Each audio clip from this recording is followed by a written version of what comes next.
మంచిగా ఉన్నదిరా. చెల్లె మాది వచ్చింది కదనే, ఇక మేము పోతాం మరి. సప్న ఏడికి పోతారే? నాకు పక్షవాతం వచ్చి 3 నెలలు అవుతాను. ఆ చూస్తేనేమో కడుపుతోనున్నది. ఇన్ని రోజులు అది చేసే పనంతా నువ్వు మీదేసుకొని చేసినావు. ఈ ఇంటిని నీ ఇల్లు అనుకొని బరువు బాధ్యత అన్ని పోసి పక్షవాతం వచ్చిన నన్ను మంచిగా అరుచుకున్నావు. ఇప్పుడు పోతా అంటే ఎట్లనే? నా కొడుకు లేనందుకు నా పెద్ద కొడుకు లెక్క శ్రీకాంత్ అన్ని పనులు చూసుకున్నావు. నన్ను మంచిగా అరుచుకున్నారు. ఎటు పోవడానికి బిడ్డ, ఒక 10 రోజులైనాక బోర్రే. ఉండరు అది నా అమ్మ చెప్తుంది కదా.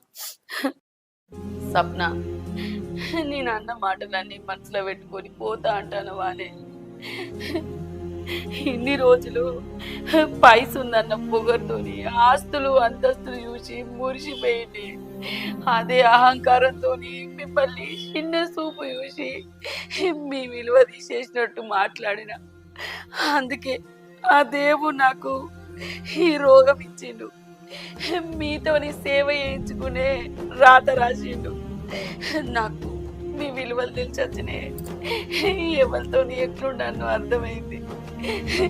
పోకుర్రి, ఉండుర్రి బిడ్డ. ఎన్నే ఏడవకత్తమ్మా, ఎందుకు ఎడతాము? ఎందుకు తీ అత్తమ్మ, అక్కనున్న బావను పోని.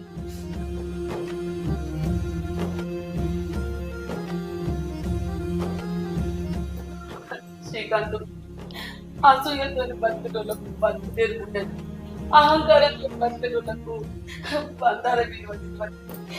నాకు అన్ని విలువలు తెలిసొచ్చినాయి బిడ్డ. దేవుడు వేసిన శిక్ష చాలు. మీరు పోయి ఇంకా నన్ను బాధ పెట్టకూడదు. ఉండదు బిడ్డ ఇక్కడనే. అయ్యో చిన్నమ్మ, మీరు ఎందుకు బాధపడుతున్నారు? డాక్టర్ చెప్పిండు మీరు తొందరలో కోలుకుంటారని. మాకు నమ్మకం ఉంది మీరు ఎప్పట్లాగా నడుస్తారని. అవునమ్మా, రోజు ఇదే మాటలు చెప్పి నాకు ధైర్యం చెప్పిన. నువ్వు పోతే నాకు ధైర్యం ఎవరు చెప్తారు బిడ్డ? ఉండు బిడ్డ, పోతుంది. అరే నువ్వని చెప్పురా అన్నట్టు